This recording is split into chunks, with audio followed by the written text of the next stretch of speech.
I was in the middle of pitching a 3-year logistics solution to investors. Real players, too, not some startup incubator panel. When Amanda walked in like she owned the building, tight blazer, smug grin, click-click heels, like it was a fashion show instead of a pitch meeting. She didn't wait. She didn't even sit. Just marched straight to the front of the room, flipped the remote out of my hand like she was doing me a favor, and said, "Actually, I'd like to show an alternate path forward, a tighter go-to-market strategy, if you will." I froze. My slides disappeared. Hers popped up. Before we keep going, quick note, where are you listening from today? Drop your city or country in the comments. Amanda's deck looked polished, too polished. Bullet points, graphics, customer segments, all clean. Problem was, I recognized the structure, the angle, even a few phrases that were word for word from notes I'd written weeks ago. Notes that never left my tablet, notes I hadn't even pitched yet. Nobody said a word. Not Ron, the CEO, not the investors, not the VP whose last name she shared. Just me, standing there like a prop, while Amanda walked them through a strategy I'd bled over at 2 a.m. in my shitty apartment. And she didn't fumble. No, she smiled the whole time, like she was giving a TED Talk. "I believe we can increase throughput efficiency by 22% by leveraging predictive routing models," she said. "You know what that is? That's me. That's my language. That's my work." I locked eyes with her once, right after she casually closed out the last slide and turned back to the table, like she hadn't just stabbed me in the back in front of half the West Coast VC scene. She smirked.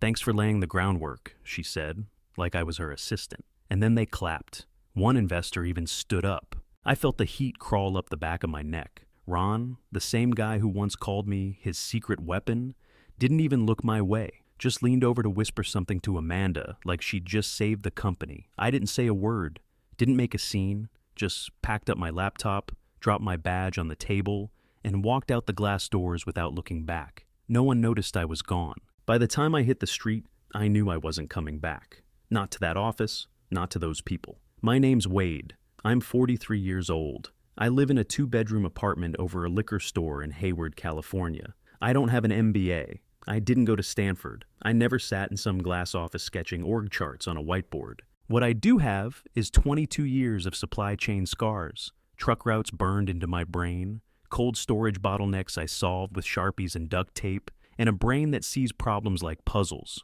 You give me data, I'll find the slack and cut it. I grew up watching my dad drive 12-hour shifts, sleeping in the cab because we couldn't afford a place with working heat. My mom could sew a button with a paperclip and fix a broken zipper with a shoelace. We moved motel to motel, county to county, chasing work and praying the car wouldn't die. So no, I didn't build my brand. I built systems. On my own time, nights, weekends. I was working warehouse jobs by day and teaching myself Python by night. Eventually, I designed a logistics optimization model from scratch. Routing algorithms, predictive analytics, cost reduction logic. The kind of system that could cut 20% off a national retailer's logistics spend, and nobody would even feel it. That's what I brought to the table. Ron met me at a trade show 4 years ago. I was freelancing, scribbling out redesign sketches on a legal pad at a booth no one cared about. He walked by, stopped, asked one question, and we ended up talking for 40 minutes. A week later, he offered me a job, said he liked scrappy thinkers, said I was his ace in the hole. For a while, I believed him. Then Amanda walked in, 8 months ago, fresh off some strategic innovation program in Europe. That's how Ron pitched her. Fresh perspective, elite exposure, next-gen thinking. She got hired as director of operations, which was interesting considering nobody in APS even knew we needed one. She started slow, floated around, sat in on meetings she didn't understand, asked questions with no answers. People figured she was just fluff. Another resume builder writing her dad's name. Then she got curious about my work. It didn't click at first. She wasn't deeply technical, just fluent enough to fake it. She never asked about dependencies, just big picture outcomes. What if we packaged it as a platform? How would we sell this to a retail exec? I thought she was just brainstorming. Turns out she was casing the joint. A few weeks back, she started asking about monetization. Do you think this model could be licensed? What's the IP situation? Stuff like that. I gave vague answers. I was cautious, but not cautious enough. I didn't think she had the guts, or the brains, to try and take it. But standing in that room, watching her present my work like she dreamed it up in a Paris cafe while sipping espresso and reading Fast Company, I realized I'd underestimated just how far she was willing to go. And now, I wasn't just dealing with a snake. I was dealing with one wearing designer heels, holding my blueprints, and standing under my spotlight. I got back to my apartment and didn't even take off my shoes, just dropped my bag, locked the door, and sat at the kitchen table staring at the wall like it owed me an apology. My brain kicked into gear, running logistics scenarios the way other people count sheep. Route A leads to failure in 72 hours. Route B buys me leverage. Route C, well, that's just war. I already knew what I'd done that morning, even before I walked out. 2 weeks earlier, I'd moved every major algorithm I built to my personal drive. Not company code, not anything tied to their IP. These were my original models, developed before I ever stepped foot in that office. Concepts I'd tested, tweaked, broken down, and rebuilt on nights they didn't even know I was awake. Amanda had nothing. She had screenshots, some buzzwords, maybe a half-assed understanding of surface-level inputs. But she didn't know the system's dependencies, how one variable break would choke the whole damn chain. My phone buzzed, then again, then again. Coworkers asking, "What the hell just happened? Are you okay? Did you quit?" Then Ron, "We need to talk." Now, I turned the phone over and slid it across the table. Let him sweat. I had 48 hours, give or take, before someone tried to run a demo without knowing how to initialize the core engine. And when that happened, they'd realize real fast they were sitting on an empty chassis. I'd already looped in my attorney, Paul, everything time-stamped and documented. The silence in my apartment was thick. I could hear the hum of the fridge and every creak in the floorboards upstairs. Outside, a garbage truck backed into the alley, beeping like it was trying to warn someone. I didn't move, didn't flinch. Amanda thought she'd stolen something, but all she had was the wrapper. I had the engine, and she was about to learn the difference. Next morning, I walked straight into the building with my shoulders back and zero hesitation. Security blinked at me like I was a ghost. One of them half raised his hand like he was going to stop me, then dropped it. I didn't slow down. Badge was already gone, but I didn't need it. I wasn't here to stay, just to clean out my locker and leave with what was mine. Inside, the whole place felt off. Lights were on, but energy was dead. No buzz, no banter, just dead silence and that tight air you feel right before a thunderstorm. A few people looked up from their desks and quickly looked back down. Meetings had been canceled. Desks were half empty. Nobody spoke. I made it halfway to the break room before I heard his voice. "Wade, my office." Now, Ron came around the corner red-faced, sweat beading at his collar. He didn't ask. He grabbed my arm and pulled me down the hall like I was some intern who spilled coffee on a prototype. "Where the hell is it?" he barked the second the door closed behind us. "Where's what?" I said. Calm. "The model. The real version. Amanda tried to run the demo this morning and it wouldn't even initialize." I shrugged. "Sounds like a problem." He slammed his hand on the desk. "Don't play dumb, Wade. You built it. You know what's wrong." "Nothing's wrong," I said. "You're just missing the part that makes it work." Right then, Amanda stormed in, face flushed, hair messy like she hadn't slept. "This is sabotage," she snapped. "He did this on purpose. He knew I was presenting. He set me up." I turned to her. "You presented something you didn't understand. That's not sabotage. That's ego." Her jaw clenched. "You're bitter. You think this is some moral high ground? You're screwing all of us over because your feelings got hurt?" "No," I said. "I'm not fixing a demo for someone who stole my work and slapped her name on it." Ron stepped between us, hands up like a referee. "Enough. Wade, listen. You're angry, I get it. But we can fix this. I'm prepared to offer a raise. Title bump, equity stake, just get the demo running for this investor meeting and we'll move forward." I laughed once. Sharp. Loud. "You think this is about money?" Ron's smile cracked. "What do you want then?" "I don't work here," I said. "I'm done." "You can't just walk out," Amanda said. "You built this under our roof." "No," I snapped. "I built it on my time, on my gear, under my name. You took screenshots and keywords. That doesn't give you ownership. It gives you confusion." Ron's voice dropped to a whisper. "Please. If Kieran walks into a busted demo, he'll pull the funding. That's not just your job. That's the whole company." "Not my company," I said. I picked up the old cardboard box I'd left under my desk 2 years ago, half full of cables, a hoodie, a broken mouse I never bothered tossing, and walked out of his office without another word. Nobody stopped me. Nobody said goodbye. At the front lobby, I paused by the glass doors. A sleek black Mercedes pulled into the lot. Kieran, their lead investor, stepping out in a tailored gray suit, phone in hand, sunglasses on. He had no idea he was walking into a tech demo with no tech, and I didn't owe him a warning. I was barely back home when my phone rang. Unknown number. I let it go to voicemail. 5 seconds later, another call. Same number. This time, I picked up. Wade, it's Kieran. We met briefly last year at the Q2 review. His voice was smooth, professional, but I could hear it. That tightness underneath. Pressure, panic dressed up in a suit. I'd like to speak with you, off the record. I didn't say yes. I gave him an address. Later that afternoon, I was sitting at booth 3 in Gracie's Diner, the kind of place that smells like fryer oil and burnt coffee. I didn't bother ordering, just waited, arms crossed, letting the tension marinate. Kieran walked in looking like Wall Street just spat him out. Pressed slacks, perfect hair, still on his Bluetooth like he couldn't let go. He saw, depends which part you're asking about, the fake demo, the missing system, or the fact that Amanda's been pitching work she doesn't even understand. He stayed quiet. I let the weight of that sit there. I'm listening, he said, so I laid it out. I told him everything. How I built the optimization model on my own time. How Amanda started sniffing around once she realized I wasn't just some quiet engineer. How she lifted pieces from my private notes and wrapped them in buzzwords. I pulled out a worn black folder from my bag, the one I never let out of my sight, and set it on the table. Inside, annotated test results, deployment simulations, model architecture, dependency logic, output benchmarks, and the best part, a notarized devlog with timestamps from over a year ago. Kieran leaned in, flipping through the pages slowly. He wasn't nodding. He wasn't faking interest. He was absorbing. This is thorough, he muttered. You kept receipts. Always do, I said. He looked up. What do you want, Wade? Let's cut to it.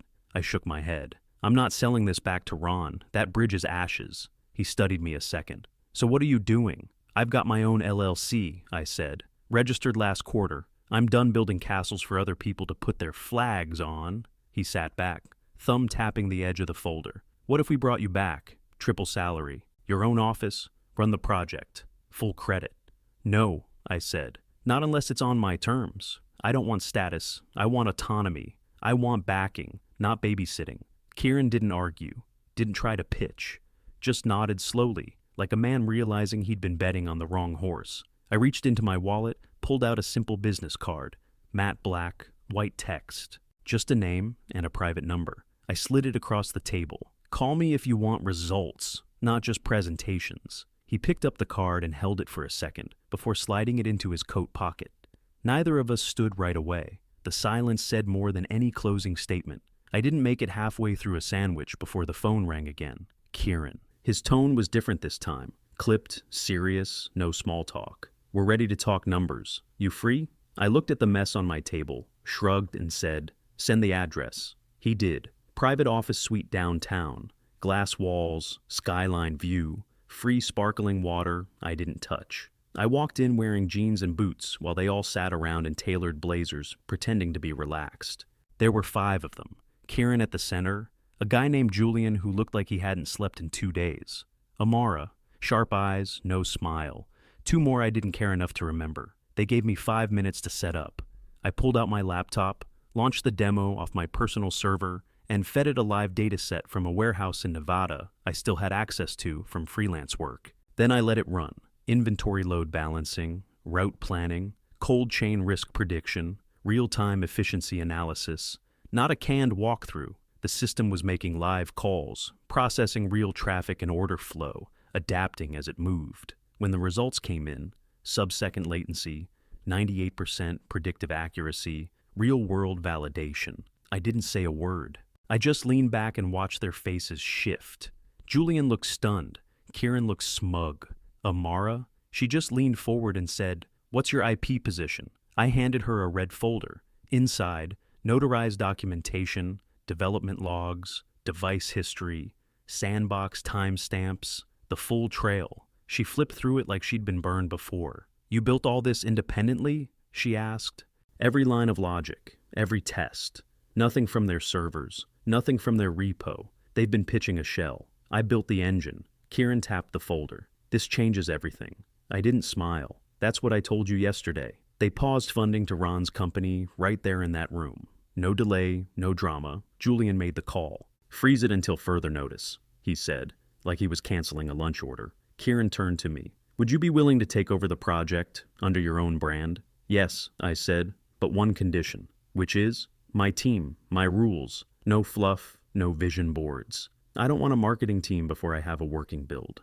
I'm not here for press releases. Just execution. Amara raised an eyebrow. What kind of team are you talking about? Problem solvers, I said. Real ones. No MBAs unless they've done inventory runs at 2 a.m. in a warehouse. No designers unless they've had to fix a UI bug during a live load test. You want results? Let me pick the crew. Kieran looked around the table. Nobody objected. Then it's yours, he said. I shut the laptop. No handshake, no contract signing. Just a nod, and I walked out with my hands in my pockets. I was home maybe 2 hours when someone knocked on my door like the world was ending. I checked the peephole. Ron? I opened it slow. He looked 10 years older than he had that morning. Jacket wrinkled, tie loose, eyes red like he'd been crying or drinking. Maybe both. I need to talk, he said, already stepping past me. I didn't stop him. Let him walk in and stand in the middle of my living room like he wasn't sure whether to sit or drop to his knees. He turned around and went right into it. Look, Wade, I know things went sideways. Amanda, she's young, impulsive. She got over her skis. I crossed my arms. She stole my work, Ron. He held up both hands. I get it. I'm not defending it, but we can fix this. We need you back. I'll make you CTO, full control. You pick your team, your process, whatever you want. Just come back. You offering me a seat on a ship that's already underwater? I said. You realize your funding's frozen, right? He winced. It's a rough patch, but if you come in now, fix the optics. We can save this thing. I swear, Wade, I'll clear a path for you. I shook my head. I'm not walking back into a burning building just because you suddenly smelled smoke. He stared at me. All the charm drained out of his face. Then I have no choice, he said. I'll pursue legal action. You built that model while you were employed. That makes it ours. I almost laughed. You sure about that? I said, walking over to the kitchen counter and grabbing the red folder I'd shown Kieran. Off the clock, off the books, independently documented. Ask your lawyers how that holds up in court. Hell, ask the judge who just denied your emergency injunction. I held up my phone and showed him the text. From Paul, injunction denied. No merit, you're in the clear. Ron's face collapsed. Just collapsed. Like the fight drained out of him in real time. I gave you a shot when nobody else would, he said quietly. And I gave you a product that could have changed the game, I shot back. You let someone hijack it because her last name matched your org chart. He didn't argue. He didn't beg again. He just walked to the door, paused like he wanted to say something else, then left without another word. An hour later, my phone lit up again, this time from Zara. You seeing this? She said. I opened Twitter. Industry blogs were going nuts. Headlines everywhere. Top logistics startup imploding after IP controversy. CEO Ron Preston silent amidst allegations of internal theft. Amanda Preston's career in free fall after demo disaster. Her name was trending, not for her pitch, not for her title, but for blowing up the one thing that might have kept the company alive. Next morning, I met Zara at this hole-in-the-wall coffee shop we both liked. No branding, just bitter drip and cracked counters. She was already sitting outside, hoodie up, laptop open. No small talk. She looked up and went straight in. They're bleeding talent, she said. It's a mass exit. People are walking out by the hour. I raised an eyebrow. You serious? Dead serious. Dev team's down to 4. Half of ops quit yesterday. Amanda locked herself in her office. Ron's blaming IT. Nobody knows who's in charge anymore. I took a sip of coffee. It tasted like burnt rubber. You out yet? I asked. Turned in my badge this morning. Ron didn't even look at me. I nodded. You want in? She didn't blink. Hell yes. That was it. By 2 p.m., we were standing in a dusty industrial space just outside Oakland. Small place. Half concrete, half drywall. Smelled like paint thinner and old wires. The kind of place you could build something from scratch. We rolled up the doors, cracked a window, and got to work. I brought in my equipment. Old server racks, test kits, power strips with frayed cords. Zara wheeled in a folding table and a whiteboard. By 4, I had 2 more messages waiting. First was from Leo, systems engineer, sharp guy, no patience for bullshit. You building something real or just revenge? Real, I texted back. He replied, send address. Second was Naomi. Used to handle data QA at the old place. Quiet, fast, ruthless with error reports. Her message just said, I'm in. Done playing politics. By 6, they were both there, sleeves rolled, hands dirty, asking where to start. We didn't have HR, no company Slack, no pitch deck or welcome kits. Just 4 people, 1 space, and a product we already knew could run circles around anything out there. No fluff, no middle managers, just work. And that was the first time I felt it. Not revenge, not pride. Something sharper, momentum. 2 days later, we were elbow deep in system integration when someone knocked on the roll-up door. Zara looked up from her terminal. You expecting anyone? I wasn't. I walked over, slid the door up halfway, and there she was. Amanda, same girl who hijacked my pitch, smiled while stabbing me in the chest, and walked off with stolen blueprints. Only now she didn't look like a power move. She looked like someone who'd been erased. Eyes puffy, blazer wrinkled, arms crossed like she couldn't keep her balance without them. I figured you were here, she said, voice low, shaky. I didn't say anything, just waited. She stepped closer, but didn't try to come in. Her heels crunched against the gravel, like they didn't belong out there. How did you see this coming? She asked. I shrugged. I build models for a living. Patterns are my job. She looked down at her shoes. You think I meant to screw you over, but I didn't. No? I thought we were collaborating. I thought we were building it together. I let that sit a second. You ever give me credit? Once? She didn't answer. Just stared off past my shoulder like the question didn't land. Or hit too hard. I didn't mean for it to go like this, she said finally. I got caught up. Ron pushed. I didn't know it would blow up. You didn't ruin me, I said. She blinked like she didn't expect that. I did that myself, she said, voice barely above a whisper. I nodded. Sometimes that's how it goes. She looked past me, at the whiteboard inside, at Zara sketching out an updated data flow, at Leo soldering a busted fan back onto a rig. You're really doing it, she said. Yeah, I replied. We are. Amanda stepped back, hands in her pockets now. They pulled everything, you know. Funding, title, even my email access. Ron saying I went rogue. I didn't respond. You hate me? She asked. No, I said. You're just part of the pattern. She stood there another second, maybe hoping for forgiveness, maybe just trying to make peace with the crater she helped dig. Then she turned around and walked off without another word. I let the door drop shut behind her. A week later, we closed our first seed round, $12 million, with performance bonuses on top. Kieran called me himself. Ron's out. Board made the decision today. Your work's been too valuable to let go. He didn't say anything about Amanda, but I didn't need him to. Her name had already disappeared from the company website. They offered me a chance to buy out parts of Ron's old company, try and salvage something from the wreckage.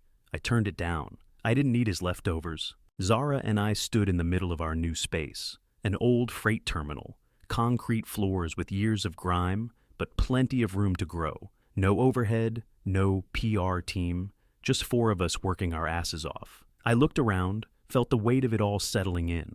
Zara slapped a hand on the back of a metal chair and grinned. Feels like the start of something. That's 'cause it is, I replied, nodding as I took in the space. I didn't feel revenge. I didn't even feel relief. I just felt clear. Ron and Amanda had been a distraction. They weren't the threat. They were just the storm. And storms always pass. What stays is what you build right. That's what we were doing now. Building it right. This time, with our names on it.